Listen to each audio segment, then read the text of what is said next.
Hello, everybody, and welcome to the One State Solution podcast. My name is Alon, I'm Elik. and we're both anti-Zionists, even though it says Israel on our passport. Yes, so maybe I will present the topic of today and we will go on from there. Yes. Which it started on a conversation we had on a bus yesterday about the topic of good people. All our topics are things we already discussed, but I think that's our way to get deeper to things. So I think we wanted to discuss what does it mean if people are good or bad, and like it started when we were on a bus and you said, do you want to say what you said? Yes. We are in Jerusalem now. This is where you grew up, right? Mm-hmm. So I came here from Haifa, which is where I live now, and the ride maybe shouldn't be this long, but it took me over 3 hours to get here. And all along the way, I'm in trains, I'm in buses, and I see a lot of people, and I really wish that I could look at people around me and see that they are beautiful, and see that they are nice, and feel that my heart is opening to everyone that I see around me. But unfortunately, it is very hard for me. And in this particular time, in this particular place, in occupied Palestine, during this genocide, and on planet Earth during the non-human animal Holocaust, when I know that everyone around me is supporting these things, like 90 whatever percent of people around me are supporting these things, it's very difficult. And then we started talking about this issue. You said your angle on this, right? Yeah, I said that you said it's hard that you know intellectually that people are also good, and I said that I still feel that I see it and the goodness of the people. Yes. In let's say heart-based level, that it's not just intellectual. I see it on their face, I see it on daily interactions when I see signs of kindness. I just think it's worth saying, I just open, how do you say, sublime parentheses. To say that we're talking now and there's ceasefire talks. Yes. And that maybe this current chapter of this horrible story is going to, I don't know if to say an end, because even if the genocide stops now officially, and that's what they will try to say, that we ended, there's a ceasefire, they're gonna block humanitarian aid, they're not gonna let them reconstruct Gaza, because we know how Israel done in the past, that they didn't let cement go in, and they didn't let, because it's for they use it to construct their bunkers. This is like the excuse that the Zionists say. And they created such damage that maybe people are going to die from things they done now for years to come now. Yes. And I think they were smart enough to do it in a way that many of the deaths they would say we didn't cause it, but actually it's gonna be like death that caused but what they done, like, and we don't know what the numbers are, and I thought about it that I feel like that this genocide became like permanent reality of my life. Like I go on the bus and I know it's happening, I teach my students music and I know it's happening, and like you said, most of the people we interact here support it, participate in it, some of it directly. We both have family members who were in the military during this time. Yes. And for me it's a permanent question, am I participating in it just by being here, even when we're doing this podcast and I did and I'm keep posting stuff, and I'm going to demonstration, and I'm writing songs about it, and Yes, and you did a concert, a revolutionary anti-Zionist concert in Tel Aviv, in the heart Yeah. of Tel Aviv, which I think is very important as and well. when I was in the US, I went to the White House, and I thought, did I do enough? Am I Yes. doing enough? And my answer is always no. I always feel it's not enough. Because there is no such thing. Such Yeah. thing as enough. Yeah. Right? It's just impossible to do enough. One person cannot do enough to really put a dent in Yeah, this, but in this then situation. Yeah. But it makes me think, about this story about the ones who walk away from Omelas. Yes, yes.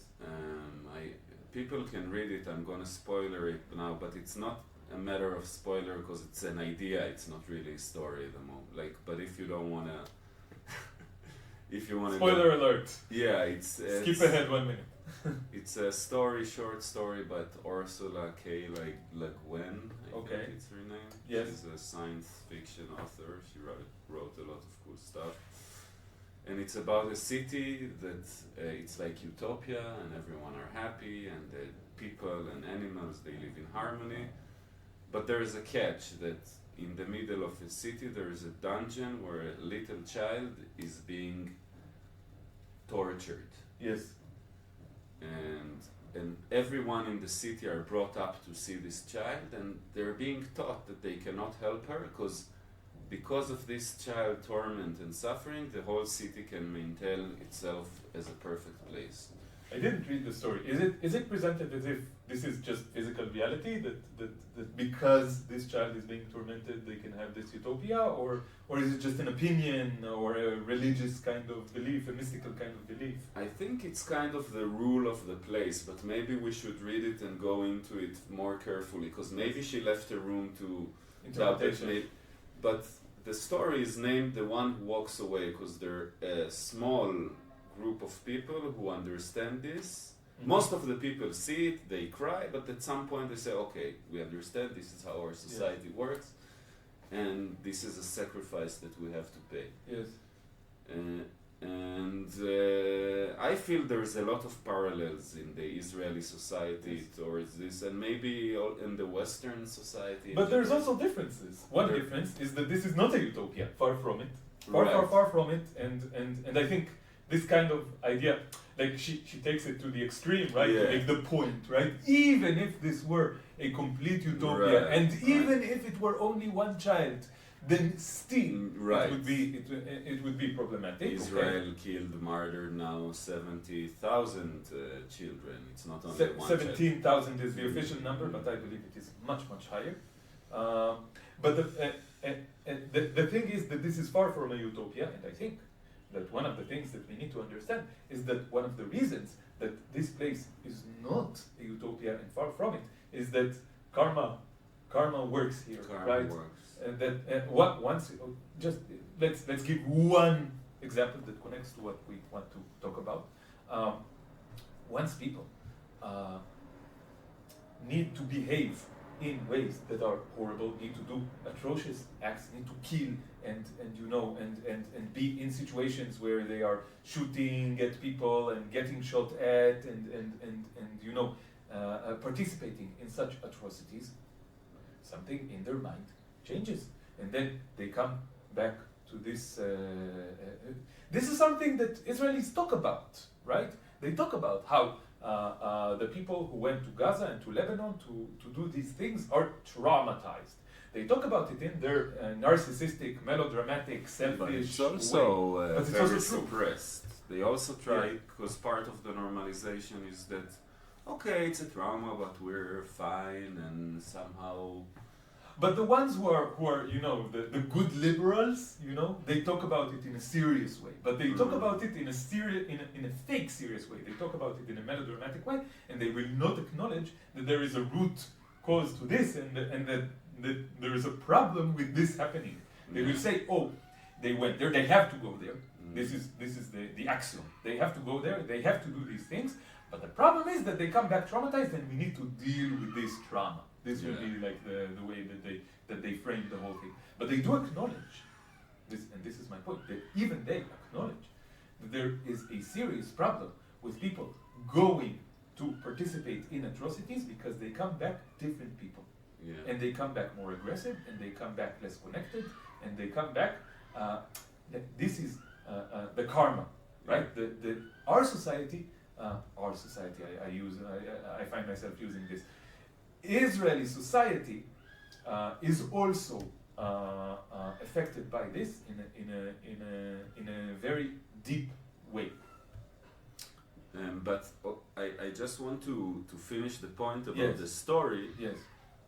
because it has to do with it. Yes. Because you said our society, Yes. and it's not an accident that you said you slipped the word our. Yes. And she writes there that the people who don't agree with this condition, that they have to torture the child, they walk away to the mountains, they disappear in the dark. They don't try to change the society. They don't fight for the girl rights. And she said, I read the story, and she said, I got a lot of criticism on that point. Yes. She said, the people asked me, why did you wrote that the people just walk away? Because maybe there's many things they do and not walk away. And I'm starting to think, maybe I should just walk away. Maybe I cannot change it. Maybe I just need to say, I cannot take part in this society anymore. Because even when I speak up, when you sum up and when you calculate, am I more participating? Even when I speak up, maybe my participance is bigger than my resistance. Yes. And it's a very frustrating point, because I love the people here, I love my family, I love my friends. I'm not, the fact about good people that I see in front of my eyes all the time, good people, that I see their goodness, participating in murder, not of a one person, but in thousands. Yes. And participating in torture, not of one person, one child, in millions. Yes. And they don't, and they're in loop that they don't want to reconcile with it, and they see how am I suffering, so they don't want to. I tell them, look, and they're like, why do you want me to be like in pain like you? I prefer to push. And I think maybe my solution would be to go away. And I hear it from time to time from Palestinians and both from Zionists. If this is what you think, why don't you leave? Yes, I get it from both sides. I think it's ironic. It's That ironic. one thing that many Palestinians and many Zionists agree on is that I should go away. Yeah. And this is funny. It's This funny. is funny in my mind, and this is one of the reasons that I don't want to go away. That I see that when Zionists tell me go away, why do they want me to go away? Why do they want me to go away? Because they want the space all to themselves. They want the space to be exclusive to a certain group. Okay? And I think it is also, let me just say, this is a complicated question, morally complicated questions. I think many of the moral questions that we encounter in daily life are not that complicated. Okay? Like, I think, should you go vegan? Not complicated. It's just obvious. There's only arguments to go vegan, and there are no real arguments to continue participating in the worst Holocaust in the history of everything. No arguments. But some, should you support the genocide? No. No. Just very, very simple. Very simple. There are no real arguments to support the genocide. Most moral questions, I feel there are arguments, but they're not good ones. They're not good arguments. They can be deconstructed very, very easily. I think most moral questions that we encounter are very simple, and if we just behaved in the way that the simple moral questions suggest that we should behave, most problems would be solved, and the world would be a categorically better place, unrecognizably better place. Okay, but still, sometimes there are questions that have some nuance to them, some complication. Because most of the people are not behaving according to yes, to and the this is, simple yeah, and this is only the result of this, right? I feel like sometimes, I started this series on my channel. It's called Revolution Live, and I'm trying to go live every single day for 1 hour. or 1.5 hours and talk about just in a very raw way, even more raw than this, about the things that are going through my mind and the things that are bothering me. Yeah, I was the special guest yesterday. Yeah, yesterday Elik Very was, special. very special surprise guest. No one could see it coming. And we were talking about this, and you said that one of the things you liked about this is that I keep coming back to the simple truths. Okay? Yeah. And this is something that I found to be very, very productive. Like, I feel like there is a lot of sophistry going on. There is a lot of like argumentation, and like everyone is going around, and I think it's another manipulative form of running away from the truth. Okay? Because the truth in many, many senses is very, very simple, and if we just go back to the simple principles that should, I believe, be obvious to anyone, and I also believe this also connects to what we are saying, the belief that everyone is fundamentally good. I believe that everyone, when it comes down to it, they do agree that everyone should live in peace, that everyone should share the resources, that everyone should be kind to each other, and so forth and so on. These fundamental truths. But just go back to them and see, am I really connected to these fundamental truths, to these simple realizations? And I find that many times when I feel disconnected, when I feel confused, it's just because things have been complicated in ways that are completely unnecessary. And if you just go, no, this is all manipulation and bullshit, let me just go to the fundamental truth, and then I find that the answer is very simple. But again, this specific question, I think, is complicated. I don't know what the correct answer is. What is more beneficial? What brings more good to the world? Staying in the oppressive society and trying to fight it from within, or living and trying to fight it from outside? I don't know what the correct answer is. Yeah, it's and what is living also, right? Like it's not okay. The story talks about some place in the mountains where they all go to, but I will probably go to another oppressive society, okay? Not this one specifically, but and also oppression is connected, like this genocide was enabled by the Western countries, and people who pay taxes in US and in France and in Germany also participating in it. Yes, they're behaving as if once you leave Israeli society, you are scot-free and everything is hunky-dory. It's not. The US is no less responsible for this genocide than Israel, and Germany is no less responsible for this genocide than Israel. And in Germany, there's no less. It's a bit. I believe it's just a true claim that without the support of Germany and the US, this genocide could not happen. I think it's. But I still feel there's something unique about the Israeli society, about how people are, trained to be, because they're trained to be part of it in ways, in a much more direct way than people. Yes, it's more direct, but I don't know if it's more significant. Like, people in Germany are very much Zionists. Very much, like, the most of German society is Zionist. I talked to a lot of people from Germany. I have talked to a lot of people from Germany in the last, year when we've been doing this, and a lot of them say, German society is also deeply brainwashed and deeply interested in the Zionist project. They have a vested interest in the Zionist project. Yeah. That you can talk for hours about why this is. We can make a whole episode about Germany-Israel relationship. Yes, about why this is the case. But it is the case. But and a friend. Sorry. And the support of Germany for Israel is integral and critical to the continuation of this Zionist project and the genocide.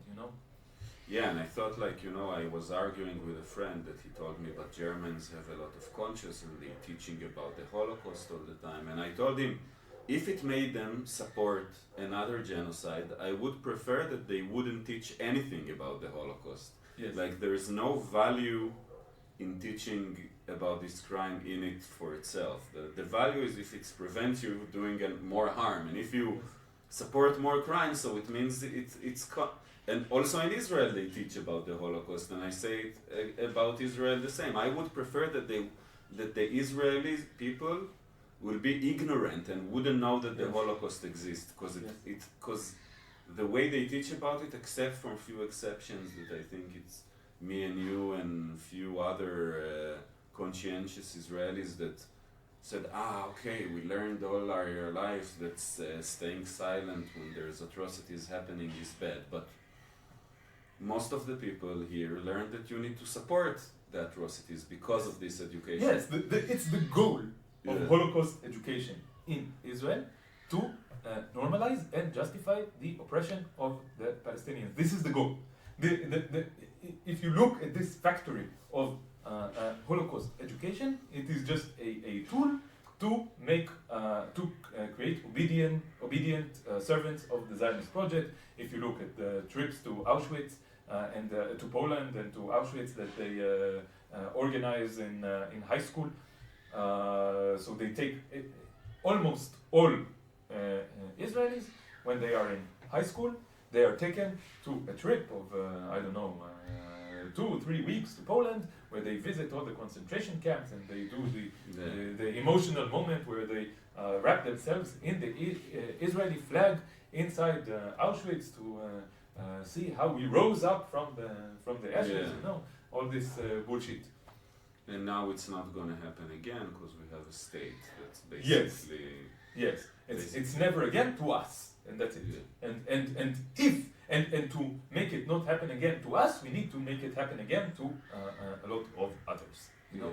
So this is the goal of Holocaust also education. being so dislike that if you have a state that is loyal to your ethnicity, you're safe. But like the Germans also had a German state that were supposed to ensure the safety of the German race, and because they used that logic, like Dresden was bombed and I think I don't know how many thousand were killed. Like Germany suffered, like people minimize it because when you compare it to what they did, it looks small, but they also suffered.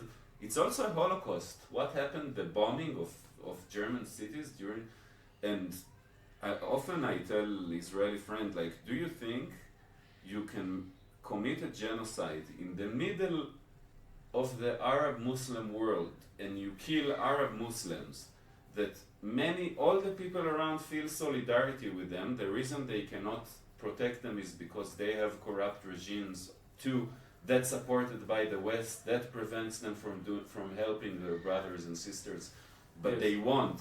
Many people, the countries around would go and die to fight Israel if they had the option. Yes. And they think this is some kind of formula for safety. For safety, for security, yes.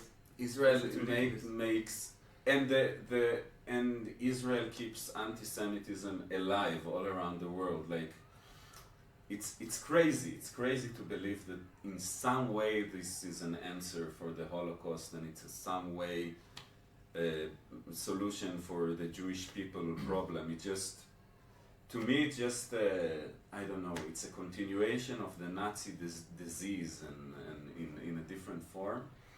Yes. And people here, and if we go back to these good people. Yes. So how come, like it's a paradox, right? Because we say people are good. Yes. But if they're good, why do they believe these shitty ideologies? So I think maybe they're not good because the good person's supposed to be immune to like maybe sometimes I'm telling myself they're good just because it's more convenient that way, because I don't want to think that my friends and my family maybe they're not good, maybe they're just nice to me, and it's easy to say about someone that is nice to you that he is good, but if you ask the Palestinian who's being slaughtered in Gaza, In they're their eyes, monsters, or if you ask the cow in a slaughterhouse, they're monsters. So yes, all humans are Nazis and monsters in the eyes of all cows and chickens in the industry. So it's just obvious. Just look. I never had do the exercise. 1 second. Do the exercise. Go inside the mind of a cow or a chicken inside these industries and look at people who are oppressing you from the day you are born until the day you are brutally slaughtered and abused all the way throughout, and for generations and generations and generations and generations, like the deepest oppression that you can imagine. Look at it from the eyes of a cow. Who are you from the eyes of a cow if you pay money to the people who are doing it and then you eat the corpse of the cow? Who are you? What are you? Just very, very, very simple. Just for 1 second, go into the mind of the cow or the chicken or the pig or the duck or the sheep or the goat, just very easy. Yeah, you don't need to do a hard imagination exercise to think about it. Yes, it's obvious if you think about it seriously for 1 second. And I want to put also another people who are struggling with that we are talking about, because many people think, how can you compare a human genocide to animal genocide? And we're doing this discussion a lot. I just want to tell people, watch the movie Earthlings, okay? Like, I've finished watching this movie. There's many things. Putting the, philosophical discussions aside and, just watch it. Yeah. No way that you will end up thinking that's by any way not the worst thing that happens on the planet. Yes. And even if you think, I didn't watch the movie, by the way. and me and Alon still have disagreement, and sometimes just watch this movement. It's not it's a very clear situation right now. Yes. And that this is one of the most horrible, if not the most horrible things that happen on this planet, and we just push it away because it's easy not to think about it. Yes, like it's easy for Zionists to push away what is going on in Gaza and what is going on in the West Bank. Like it's easy for people in the in the rich global north to push away what is going on in the global south, the exploitation of others for their own material comfort. It's easy to push away everything. In the in places where they put stuff in our phones, all the material that exists, and many people use this to refute veganism or to refute. There is a lot of death and exploitation, and if someone will tell me I don't use a phone because people are being killed in order to make our phones, I will tell him, I wouldn't say, oh, but what about that? I would tell him, nice, you did. Yes, good. It's a good direction. Yes. Of course, that's the thing. I think that just stopping consumption of things is not enough. It's not that it's not good to do it. I think it's not enough. Yes. And you cannot put all the responsibility on individuals who choose what to consume and what not. I think in a way this is surrendering to the capitalist logic, because we know things are not going to change but only by individuals stopping consuming something. Yes. And this brings me back to the main subject, because you're asking, how can people who we believe are fundamentally good, and we can expand on why we believe people are fundamentally good, how can they how can they participate in such atrocities? How can they believe such destructive and supremacist ideologies and like evil ideas? They have evil ideas. They have evil thoughts. They have evil. They do evil acts. How can people who are fundamentally good be like that? And I think we kind of gave the answer. We started talking about the systems of indoctrination, and I think that because the systems of indoctrination are so powerful, so prevalent, so transparent, so such an integral part of our society, this is like, if you ask, if people are good, how do they believe it? The reason is that there are very, very powerful systems of indoctrination. And at the very least, I can say this.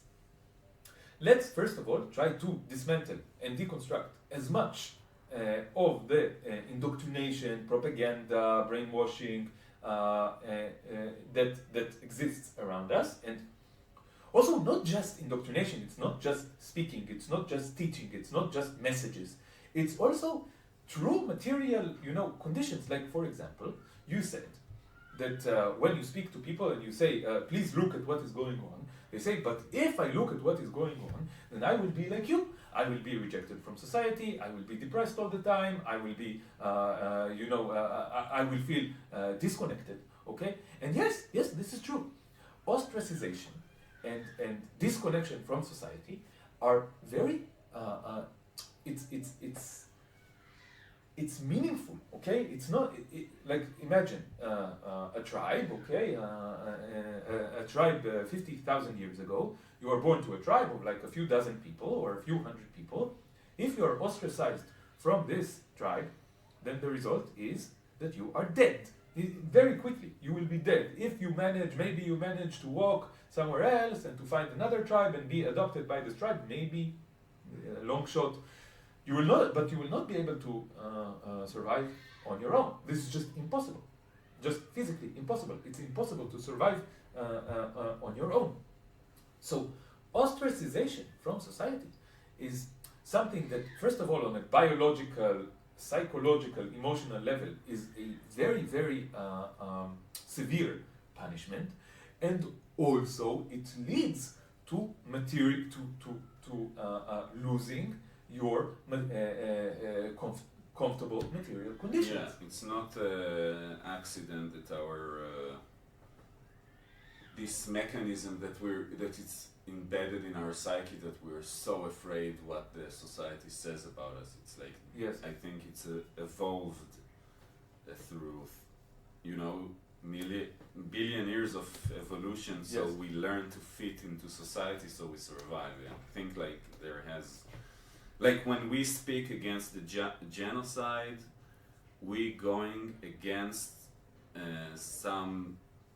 something that is embedded in our instincts. yes. I don't know, maybe. Like I don't know if it's really possible to go. But the point is that we are doing something that, in some sense, is very damaging to our well-being. Well-being. Yes. Yes, it's just a thing that is dangerous, that hurts us on a personal level. I'm not saying that this means that it's not the right thing to do. I'm saying the opposite. It is still the right thing to do, but we have to acknowledge the difficulties, and we have to acknowledge how this is. So we ask, why do good people do atrocious things and support atrocious things? And the reality is that the reason is that it is very dangerous and destructive for them on a personal level to not do this. And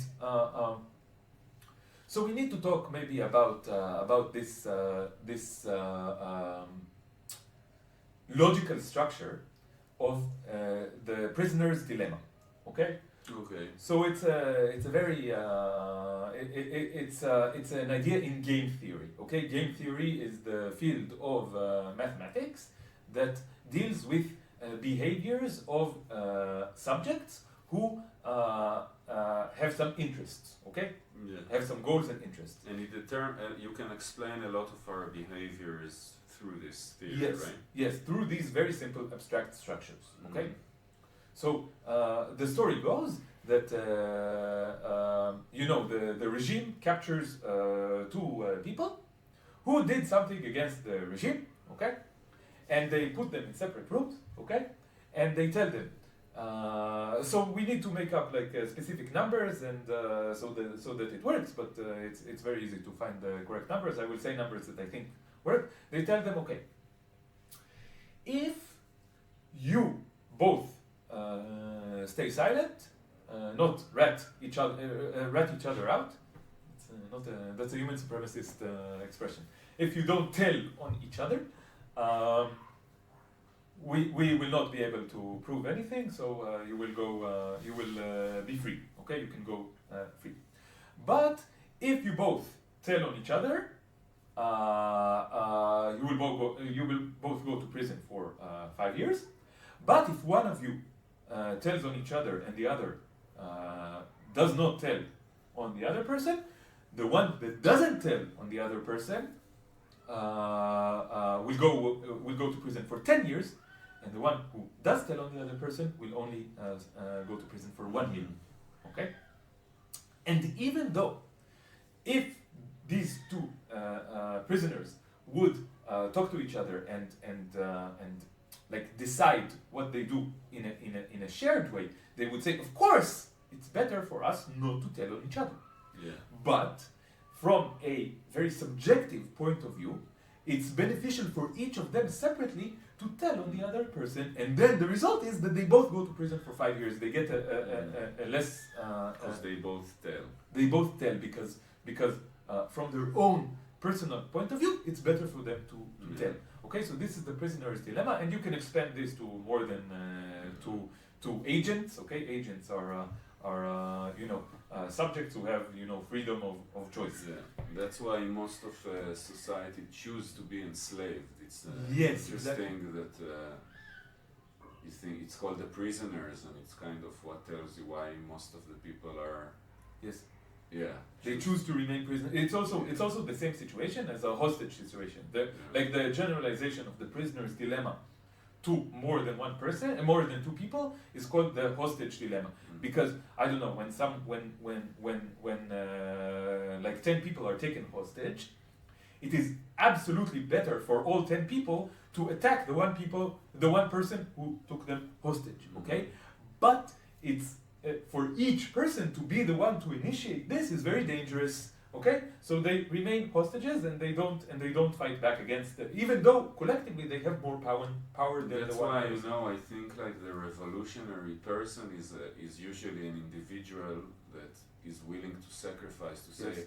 I know that for me as an individual person it go against my interest, but maybe it will spike this movement that at the end for many people together it will be effective and influential. Yes. And we have to, each one of us needs a bit to be, it's a bit of a gamble. You don't know if you would do something and then it will create a collaboration that will be influential, or you just commit suicide because you're just one, right? It's like, yes, and it's part of it. yes. And I think people like us, we feel that staying in society that is both enslaved and enslaving other societies, it's kind of a death on a soul level. Yes. Then we feel like, okay, what the point? So I don't say anything, but it's anyway I'm dead. Like it's. Yes. We got to a situation where in the deep sense we have nothing to lose. This is why we do what we do. And that's why I think people who go against we always, people who are revolutionaries or wants to, we're considered to be like materialists in a Marxist level, but I feel we are in some sense, maybe, but you also have to be deeply spiritual, because you say, okay, I'm privileged, I'm part of the privileged group, I have only thing to lose, but I still choose to go against my own privilege. And so you have to have some spirituality to believe that material comfort is not something that is worth to live for. Yes. But also I think this is, there are many ways to solve the prisoner's dilemma, to solve this huge prisoner's dilemma, collective prisoner's dilemma that we all find ourselves in. And another way to approach this is to look at everything from above.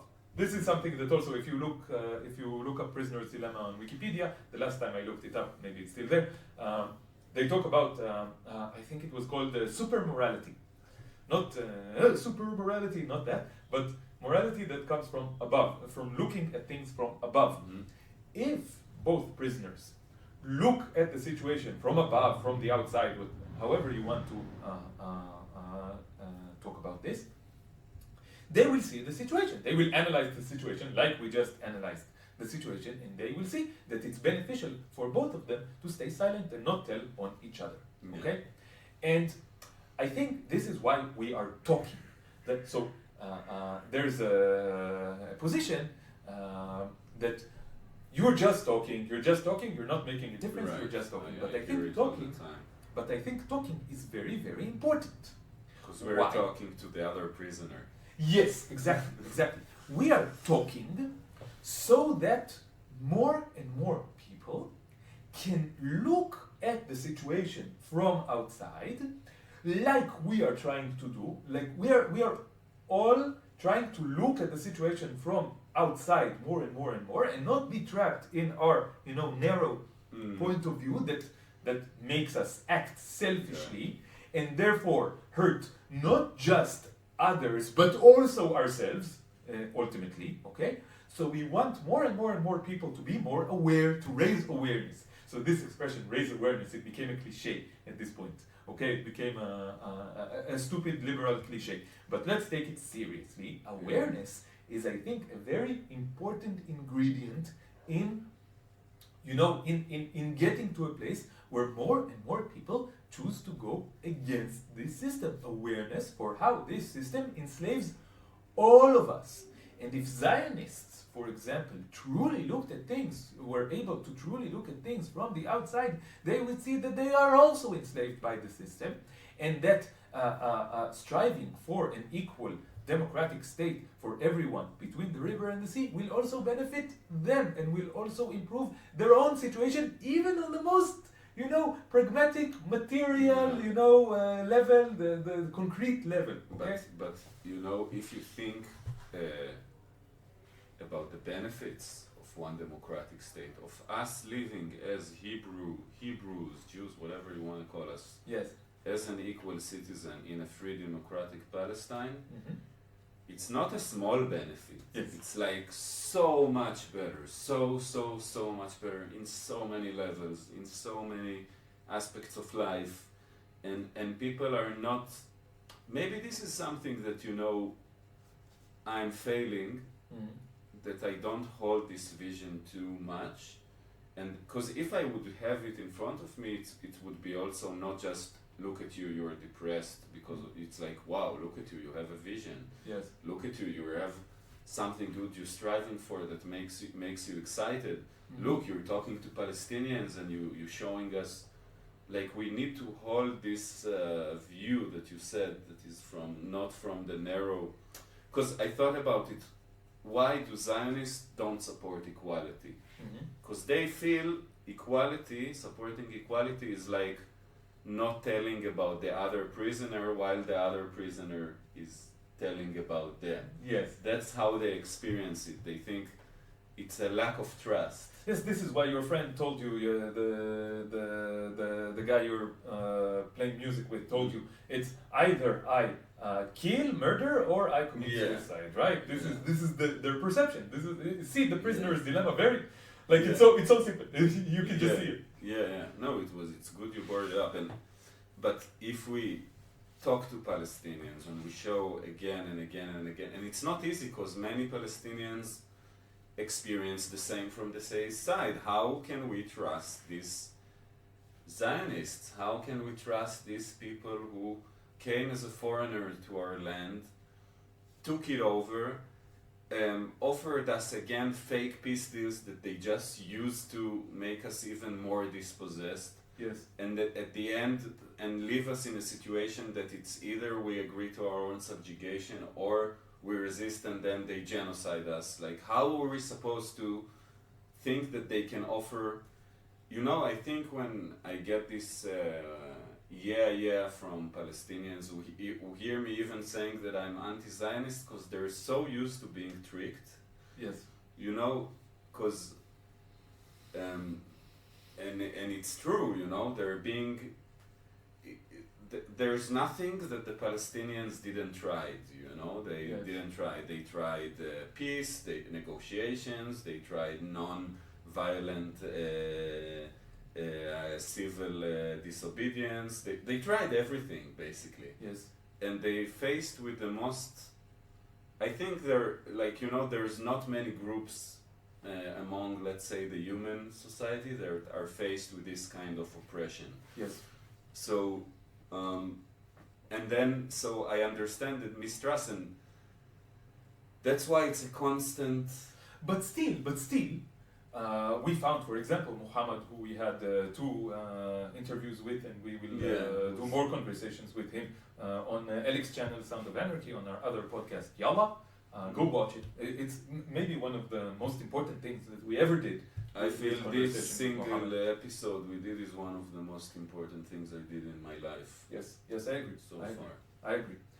And we found Muhammad pretty easily. Like the moment we started looking, we found, and not just Muhammad, but a lot of other Palestinians were very much willing to accept, the Hebrews, the Jews, whatever you want to call them, as equal partners in this space between the river and the sea.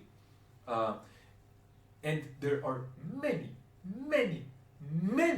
more Palestinians who aspire to this vision of equality, justice for all, than there are Israeli Jews who aspire for this vision. Yeah, but and I think like if you don't have trust, you're not gonna find these Palestinians. Yes. Like I think part of the reason that it's easy for us to find them is because we understand that without trust it doesn't work. You know, I had an incident that I did this video that I said that I want to get rid of my Israeli ID, and then one Palestinian guys from Ramallah contacted me, and we met in Eastern Jerusalem. Yes. And my parents told me it's scary, you shouldn't meet him. And I was like, no, I'm going to meet him, fuck him. And he took me on the car. And like the moment, and I told him, you know, my parents were worried, I'm meeting a Palestinian, but like I feel it's without trust, it's not going to work. And the first thing we said, like when we met, it's all about trust, you know. And yes, and I felt like that's it. And why did I trust him? Like you have to be in a way like in your, you know, when you, because there were situation where people got kidnapped. There is violence. There were Israelis who got murdered by Palestinians. Yes. Many times. We don't need to be naive. We know what's going on here. But there were also Israelis who were killed by other Israelis. Right. It's just, maybe more even. I don't know. But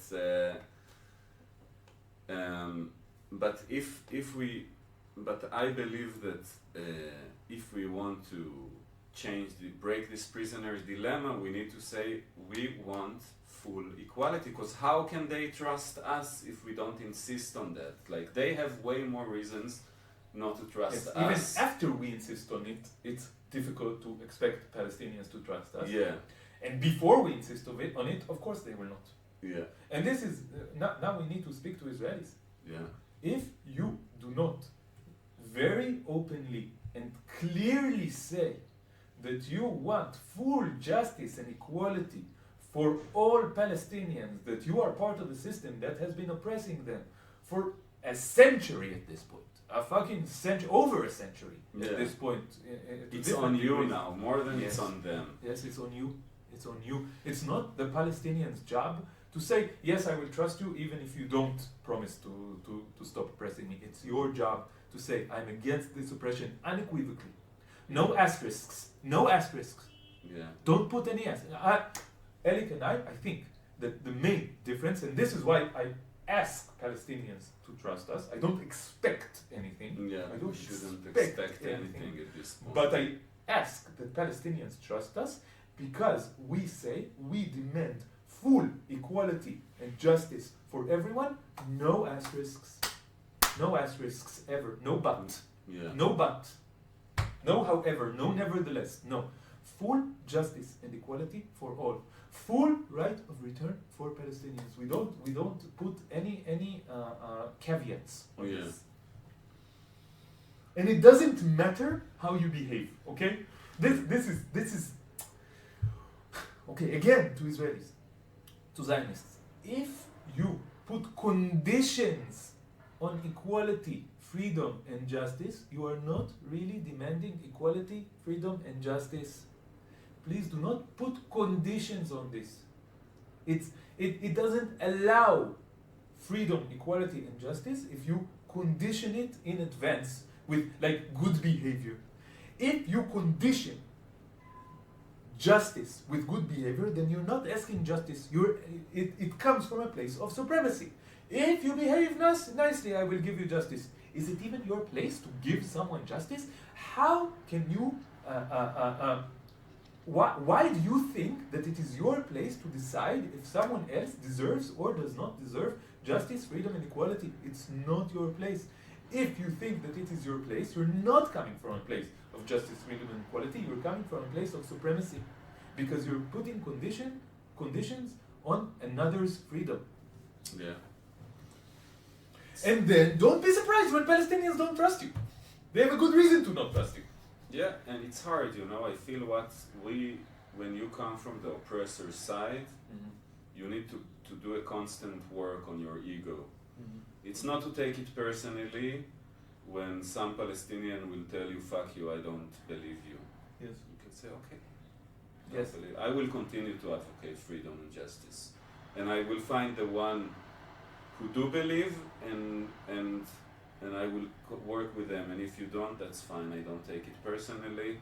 I don't. You know, because that's the position, you know, we talked about yesterday about like identity politics and understanding when is it constructive and when it's destructive. I think me and you understand that we come from the society of the oppressor, so yes. That's why. And if we don't understand it fully, please explain more to us. We're open to listen. Yeah. Really, Yeah. really, honestly. It doesn't mean that I have to accept it that Palestinians tell me you have to leave Palestine, otherwise you have to go somewhere else. Yes. But I am thinking about it. It's not that I push it away. I'm not like, I don't know, if Palestinians will tell me, listen, I respect you, but if you want to help my struggle, the only way to do it is by you guys leaving. I'm not saying I'm thinking it's necessarily true, but I am listening to it, you know, like, I don't know. To me, it's kind of a dead end. You have French citizenship, so you can, I'm not saying easily, yeah, but I you don't can, speak a word in you French. can technically go to Europe. I have only one friend now that I'm talking on WhatsApp. But I only have Israeli citizenship. We are all victims of the situation where the world, the entire planet, was divided into different areas, and there were borders put between fences, high fences, borders put between these areas with guards, standing at all the borders and checking everyone who's coming in and out all the time. But you know, like... 1 second, I need to finish. And I only have the piece of paper. How ridiculous is this situation? You need a piece of paper that tells you where in the world you can be and for how long. How ridiculous is it? It's fucked and we up. Accept it. It's completely fucked up. We should not accept this. None of us should accept it, ever. Why do we have accepted that we have a number issued by an organization since we were born? That has a number, you know? You know who put numbers on people? Like, it's not... It's funny to me that, you know, when we learn about the Holocaust, they put numbers and people were reduced to numbers. We're all reduced to numbers by the political systems, and they look at us in a very similar way. They just did it in a more obvious way, in a more blunt way.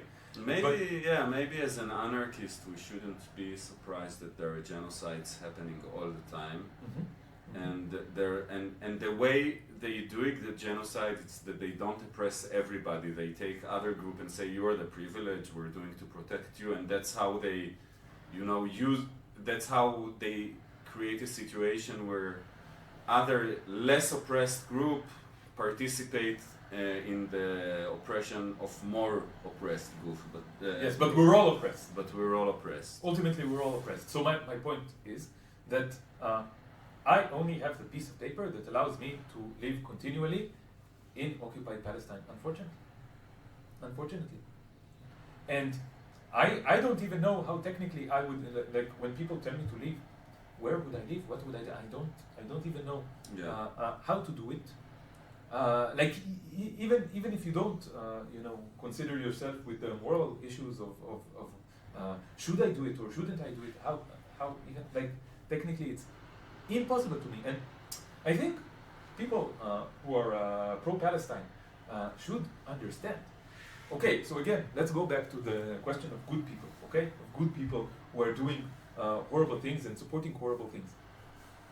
The vast majority of, so there is this claim going around that all Israelis have like dual passports.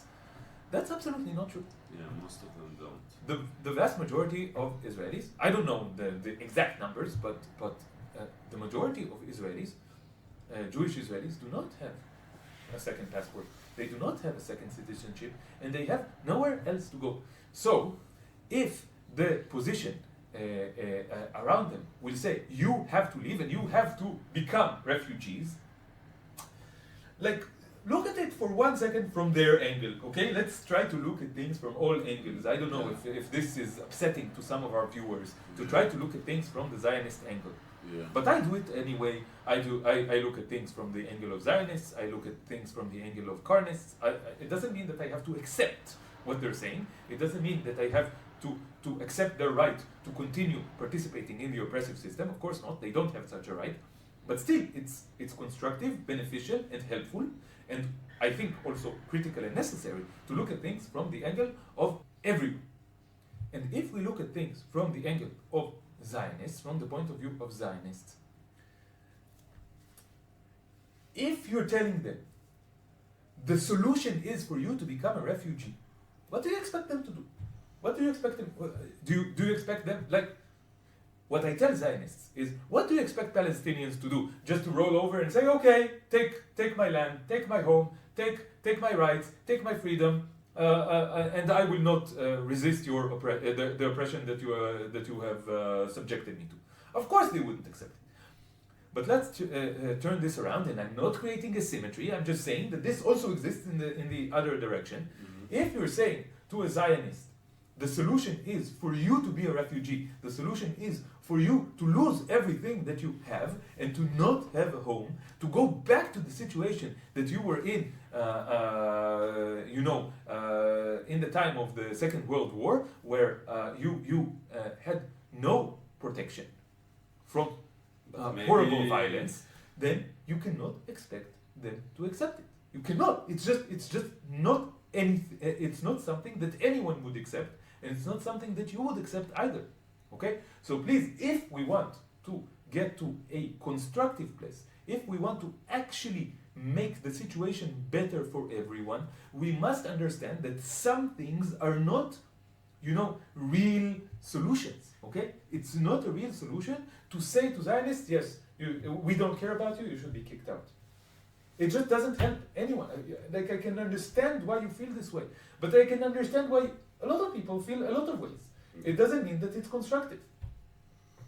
Yeah, but maybe you can say we're not saying they have to be refugees, but Europe need to take them, give them citizenship, and compensate them for what Europe did to them. It's not on us. Why do we have to accept them in our country? Which, I think it's a right position. Just I think maybe but what do you say to people who are third generation here? Does it also apply to people? Like, I would say I can understand it to people if we were talking about the 1930s, or the 1940s. I don't know, like, there is some aspect of the time is passing, and people who are born here, it's I think one of the problems that Jews kind of accepted the solution Europe gave them on the expense of Palestinians and didn't confront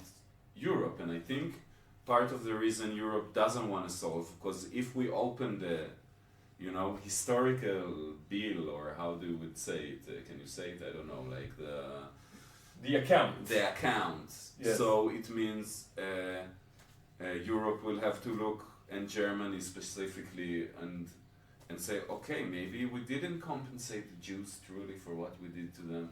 Yes, and what about my grandmother's family that had to escape from Damascus? Yeah. What about Syria? What about Syria? I know that Syria has their own problems now, but if people want me to go back to where I came from, this is one place that my family came from. I don't think I can go back there, right? So, like, and again, okay, let's go back to simple things. Okay, let's go back to simple things. Why do we accept this division into states? Why do we accept this division into different peoples? This is the source of the problem. The genocide is happening because of this division. If you go back and you see what the root cause of everything is, it's the division. And it's the idea that some people have a right to live somewhere and others don't have a right to live somewhere. If we release ourselves from this idea that some people can live here and but not here, and those people can live here but not here, and we need to be separate and to separate each other all the time. If we release ourselves from this idea, then things will become better. This is why we got to this position of anarchism, because we see that the root cause, or one of the root causes of all the violence that we see around us, is this separation. That is just a tool for control. That is just creating more and more and more prisoners' dilemmas. Okay? Yeah, like it's in a way, if you look at reality from clean, yes, it is not brainwashed. It's such a stupid discussion. Yes. Like through the point of view of objective reality, I can go wherever I want and I can stay wherever I want and fuck everybody. Why you telling me I shouldn't?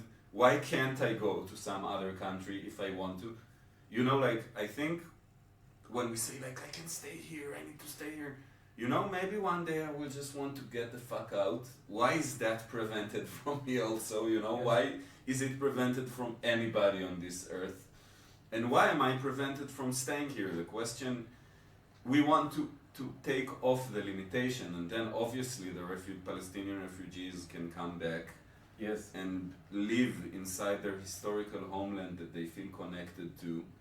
If they got stolen property and stuff, they should either or give it back or give the same amount of, you know, things that, like, I think it can be solved. Whatever solution can be negotiated, you know, like, just that the thing is that the problem is not that there is no possible solution that would make everyone satisfied to a satisfactory degree. Yeah. The problem is that there are powerful forces here that do not want to solve this problem.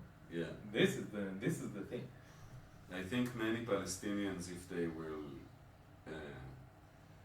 met with the option of solving their problems in different way, and I think any Palestinian refugee should be offered with not just one option but many options, and the historical and the present, and that what happened will be recognized. Yes, and rectified. It's just so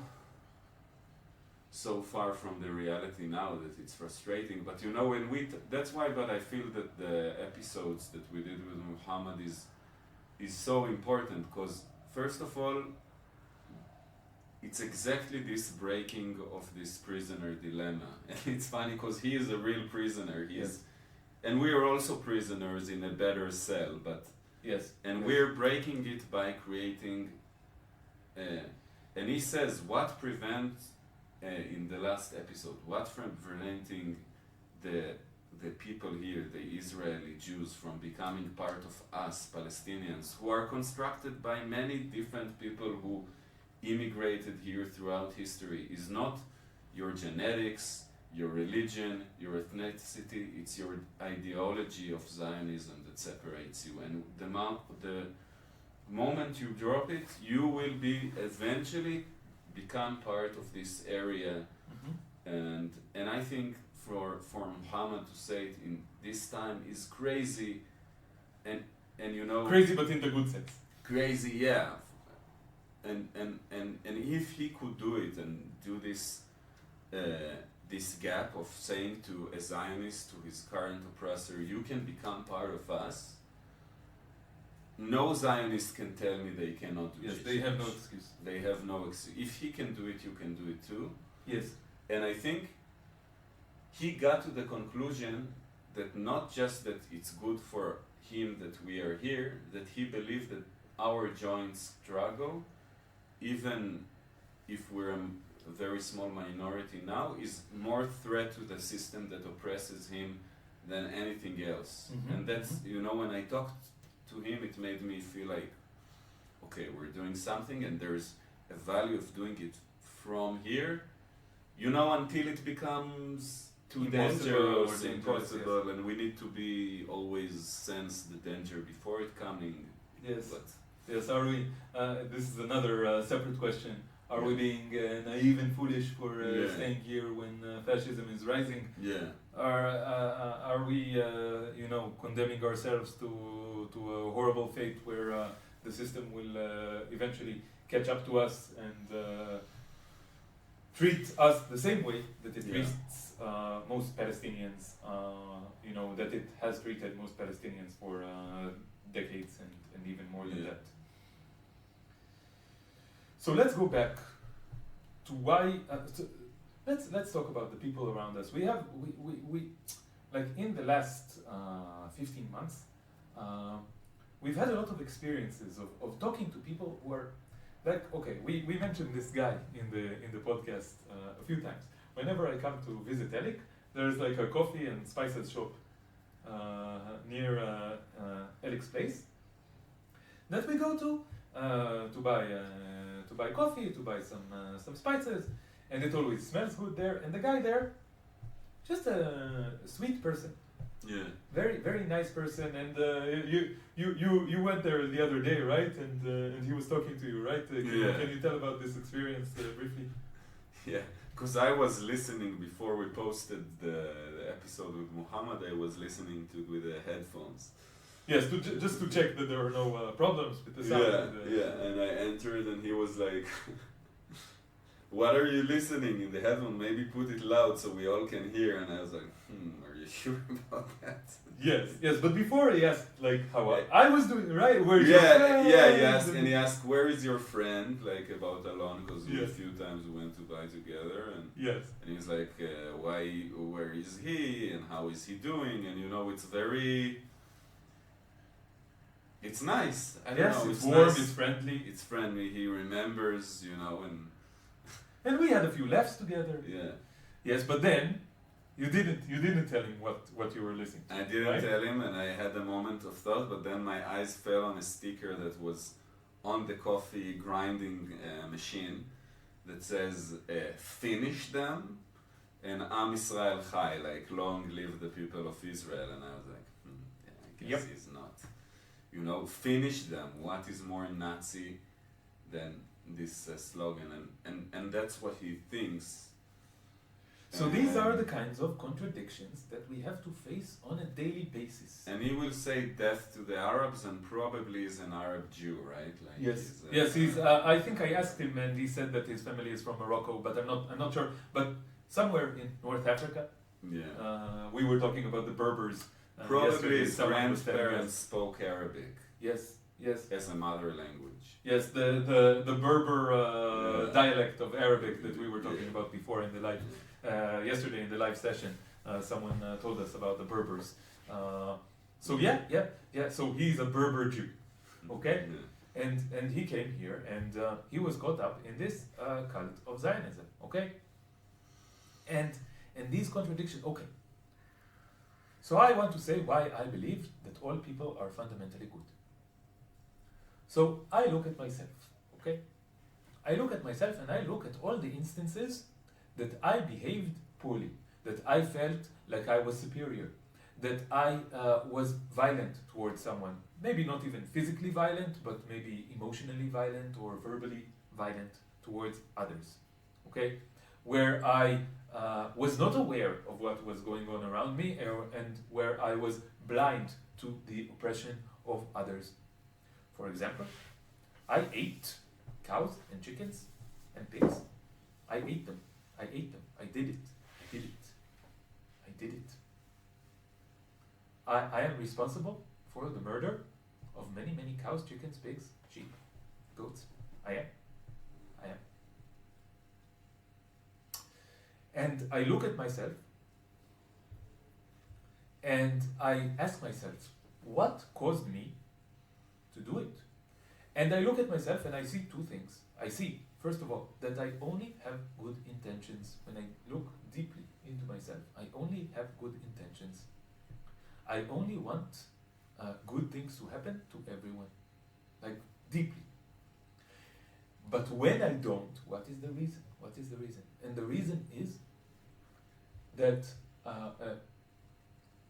that I don't understand something, or that I don't see something, or that I'm blind to something, and it's always a result of trauma. It's always a result of bullshit that was put into my brain. It's always the result of me feeling separate from others because I was taught that I'm separate from others, or because it's a defense mechanism that I had to develop to avoid being hurt by others. Okay, it's always this, always. And then I need to think, what about others? Okay, why are they behaving in hurtful, violent ways?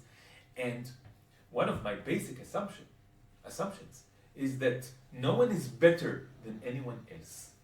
Okay, and it makes me, just take the default assumption that for them it's the same thing. That if they are behaving violently or in an oppressive way, if they're participating in oppression, then again, this is the result of them being prisoners of some ideology, of some cult, of some of this oppressive system. Okay, but it's not just an assumption that I'm making.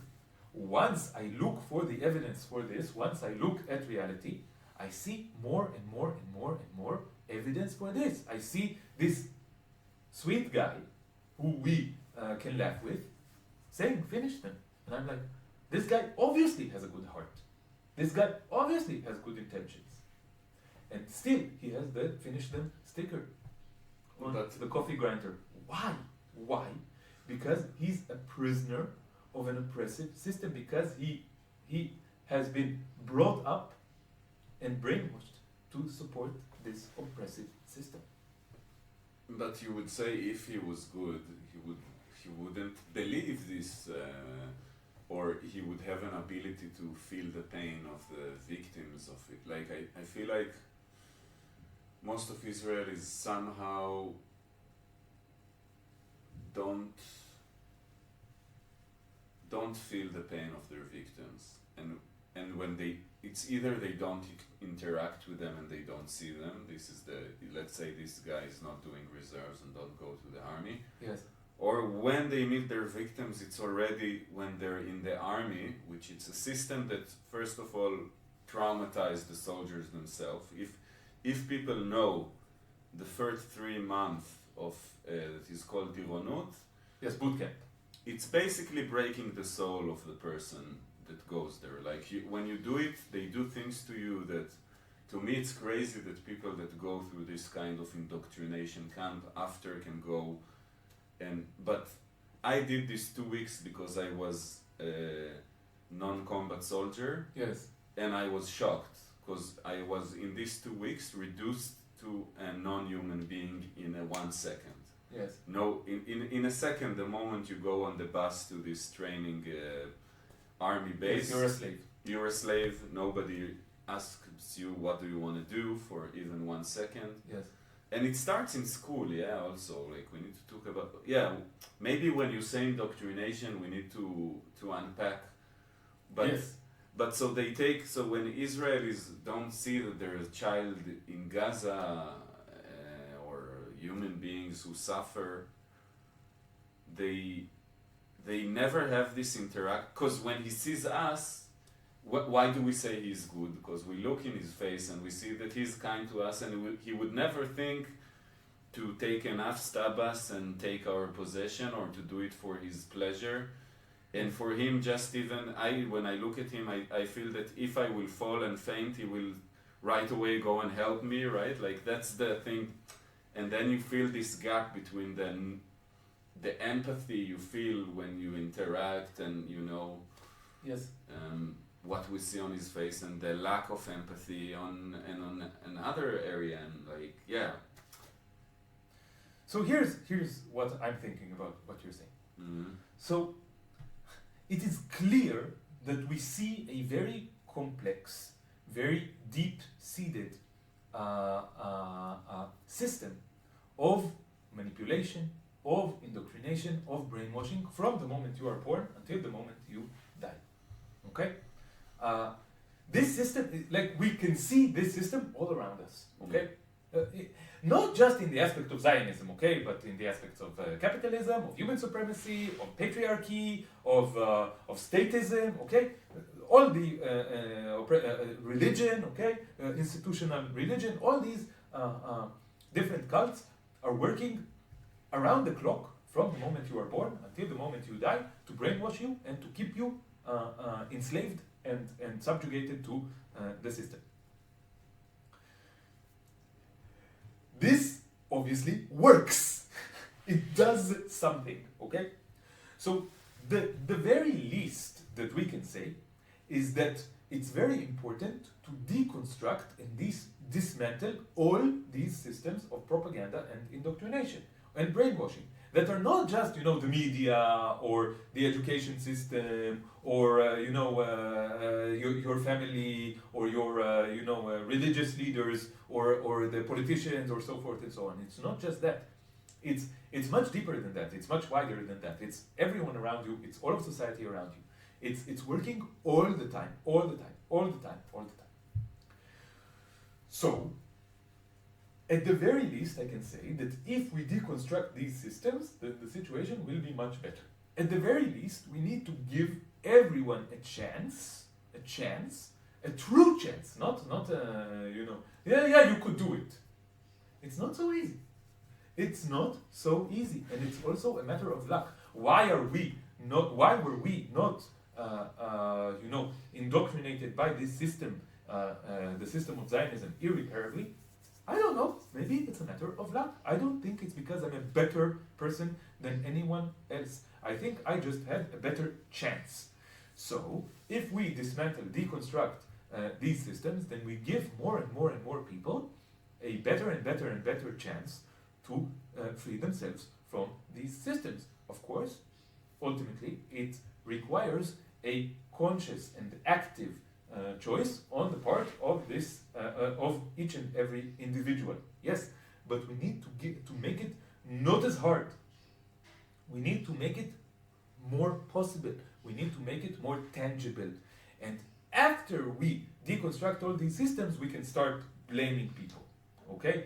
I think it's problematic to take people who were born into such oppressive situations and blame them for not being able to deprogram themselves from the programming that they have been subjected to from the moment they were born. By everyone around them in a very, very, it's very aggressive, very, very aggressive all the time. Okay? Yeah. So this is why we shouldn't blame the people for participating in it. We should blame the system. We should look at the system and deconstruct the system more and more and more. This is the only thing that will actually lead us to improving the situation. Yeah, and maybe it's a good place to go to some closure, or I don't know if it's closure yet, but I feel like we talked about it in the beginning and before. Yes. We had this discussion about if we wanted to dismantle, because we often talk, why are we not more talking to Zionists? Mm-hmm. And we're talking here in English to people who are not in the cult of Zionism, and why do we talk to them and not to Zionists themselves? And yes. Because I feel most of the Zionists will be able to deprogram their Zionists after the system will change, and right now we need the help of people outside the cult to dismantle the system, and it's kind of hard thing to do, because for the people inside the cult, this is the biggest form of treason, is to speak to the outside world, is to join the... Because it's dangerous. Yeah. Because it's dangerous to the cult. This is the thing. Yeah. Why do they dislike it so much when we speak English to the outside?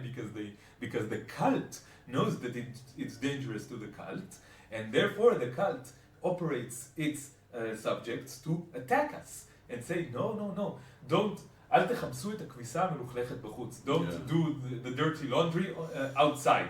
Keep the dirty laundry inside, but it needs to be cleaned, you know? And we know about it again and again, right? When, let's say, a woman is in a toxic relationship with a man, like the healing part is to talk to some people to help her and to ask help.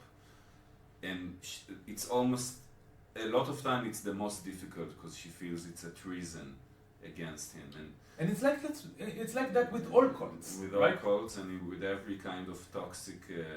So we have to, for ourselves, for our own healing, we need to speak to the outside world. I feel more comfortable with it, but you remember when at the beginning I really felt like I'm doing something wrong, I'm talking to the... And why was this? This was the result of the indoctrination that you suffered. Yeah. So, but what I wanted to say that we need to dismantle the system with the help of people outside, and then people from the inside will slowly adjust, they will reconsider, and it will be very difficult, you know. People are in love with the Zionist story. Yes, they feel in love, in a toxic relationship with. Yeah, but you know this friend I told you about yesterday that says, he told me I'm staying here because I feel too much connected to the story, to the Jewish story, and it's not the Jewish story, it's the Zionist story, but yes. But he feels it's part, you know, of people who came back after 2,000 years of being not having a home. Suddenly we have a home, and you know, it's very hard to, you know, I remember as a child. But I want to differentiate between love and this thing. This thing does not seem like love to me. It seems like emotional dependence. It answers some, you know, it gives some, you know, like it helps you deal with like emotional, you know, problems or psychological problems. It's like a, you know, a pill that you take to subdue the pain, the emotional and psychological pain. But you know, I can understand why this story of Jewish redemption is appealing to many people. Of course it's appealing, of course. I understand. And I remember I watched this movie about the last days of Hitler in the bunker. You watched it, this German. The one that has the meme out of, like the Hitler gets upset. Yeah. They made a meme out of it. Yeah. Yes, okay. Yeah. It's called The Fall, I think. The Fall, yes. And there's like Goebbels' wife that she kills herself and she kills her children. Like she gives all of them poison. Yes. Because she says, I don't want to live in a world without National Socialism. Yeah. And I don't know if it's based on truth, but I think it's truth. I think even if, I don't know if she really said it, but I guess it's that's close. Yeah. She was like, you know, felt that National like, ideologies have this power and it's a source of meaning for so many people, and I'm thinking, is it realistic that we think like, because you know, let's say we try to dismantle the system, the world put pressure on Zionists to change their Zionism, and they like it so much and they're in love with it so much and they're dependent, so they will, because Zionists do have the power to kill themselves and kill everyone around if they want to. Yes, they have a lot of atomic bombs in their and sometimes I feel like this is also, that we're naive when we think it could be. Because people say South Africans deconstructed, but I don't know if the South Africans were so brainwashed like the Zionists. Of course not. I think this is a very extreme situation that is going on here. So But you know, whenever people tell me you are naively optimistic, I go, okay, what's the other option? What's the other option? To just give up and just agree and concede to the current situation, which is, as we said, horrible, okay? And I'm like, okay, so if I have two options, either to give up or to be naively optimistic, I will choose being naively optimistic 10 times out of 10. Yeah. Because otherwise, this is what we were talking about, that we felt that our souls are dead when we weren't doing this activism, okay? This thing that we're doing, which is just the beginning in my mind. So, just even from a very selfish point of view, I don't want my soul to die. I prefer to die physically than my soul dying, you know? And I will not let my soul die. And if it means that I'm naively optimistic, whatever, okay. And also, let's again look at it from the outside and see that this term of you're naive, you're irreparable optimist, and so forth and so on. These are tools that are used by the system and by the agents of the system, those who are subjugated to the system, to quash and pacify any form of resistance. They tell you they want to make you believe, this is again this prisoner's dilemma kind of thing, that you will not be able to win. They want as few people to believe that it is possible to dismantle this system. Yeah. So whenever anyone expresses their desire to dismantle the system and their belief that this system can be dismantled, this is very dangerous to the system. So the system will go, you are naive, you are crazy. They will call you all the possible names in the world, and they will use all the psychological and emotional manipulation in the world to make you not believe it, to make you stop striving for it, to kill your soul again. They see the flare of life coming to your soul, and it's very dangerous, so they will do everything in their power to extinguish it. Yeah. And this is exactly why good people remain in these horrible situations where they are pessimistic, when they are fearful, where they are subjects of the systems and slaves of the systems. Because whenever they lift their heads up just slightly, whenever a small spark of life comes to their souls, it is immediately and aggressively extinguished by the system that is enveloping them from all directions. Yeah, maybe if we learn to identify all the methods of the system, we will be more immune to, you know, the pessimism, this kind of taking too seriously a Palestinian that tells me you should leave. It's also in a way a part of the system, because I think if you're a man, woman, whatever, who strives for justice, and you're well trained to be someone who strives for justice, you will not be put down so easily by pessimism, by different kind of ways that makes you.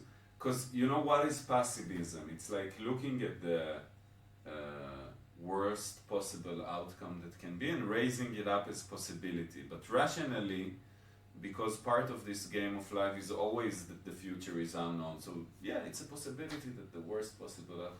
What else can you say about it? It's not a... But then something inside you buys into it, and you're like, oh, it's...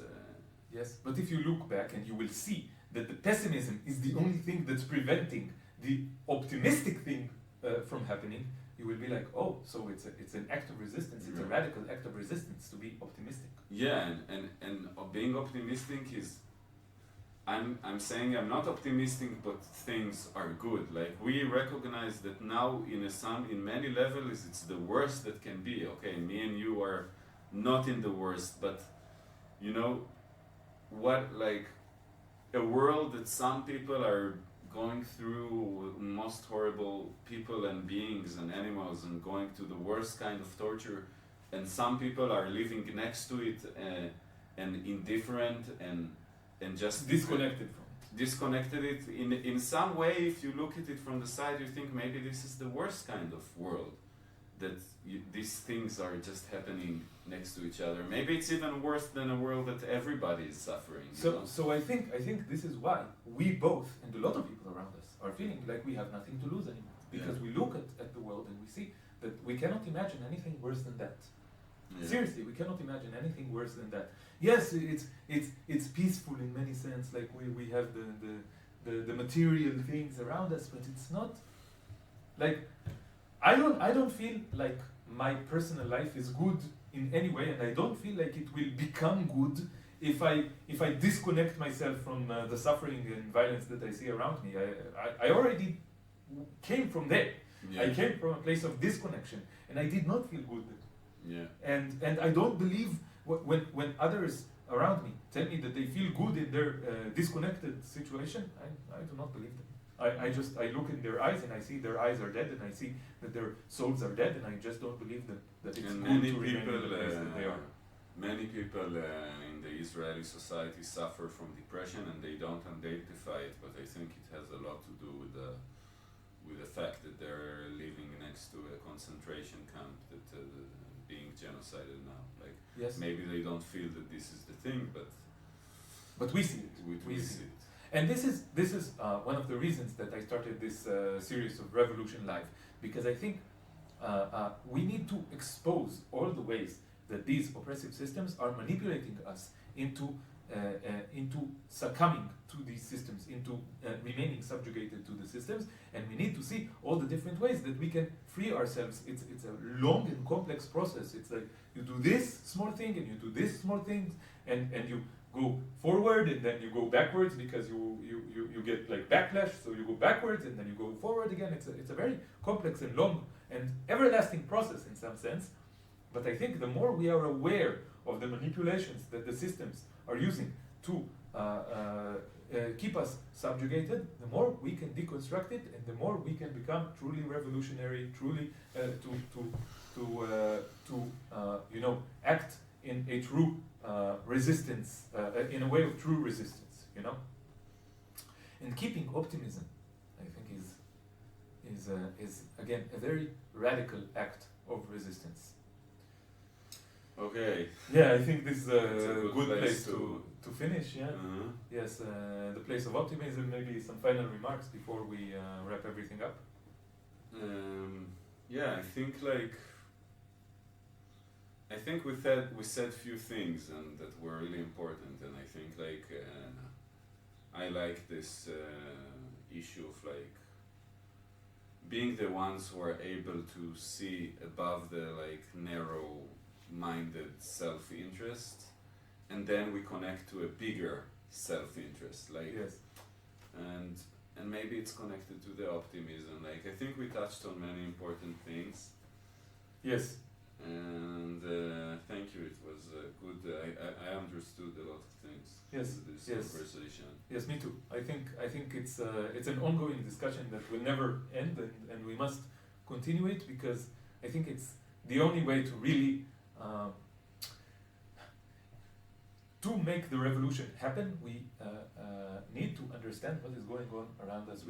We cannot bring true change if we don't understand where the problems are and how the oppression maintains itself. So the more we understand, the more we connect with each other and see that our interests overlap in the deep sense of the word, the more we can actually bring the positive change that we seek. Yeah, I'm thinking more and more also how I want to bring into practice, and it's not disconnected from the talk, from the speaking. Like I feel like I want to speak it into existence. Yes. In a way that implies in my own life how I live, how do I sustain myself, how do I live a life that is dedicated to revolution and to anarchy without knowing now how all the world's supposed to be like. But maybe I can start from myself in a way that is, I have my tools. Yes. I have my ability to create, to communicate, to speak to people. Yes. I have my music. I think many of us have enough to live life that is way more revolutionary, way more aligned with our inner purpose. And because we are blocked with the way the system tells us what is the option of how you could live your life. And Yes. I hope soon I will see things more clearly and how I can change my own personal life in a way that will be more aligned with my values about social change and structural change, and you know. And also, if I'm allowed to be even more optimistic, without giving up our own, creativity, Yeah. our own dreams. As individuals, we also have dreams. We also have, like, I was on my way to a PhD in math. Maybe this can also connect with the way that I live my life revolutionarily. You can do revolutionary music. Yeah. You can do Which are already revolutionary math and philosophy and art. Yeah, I think music is a space of. I feel like there's two ways that music can be revolutionary. It's also a space of exploring the freedom and the endless potential, and I think math is similar. It's similar, yes, it's similar.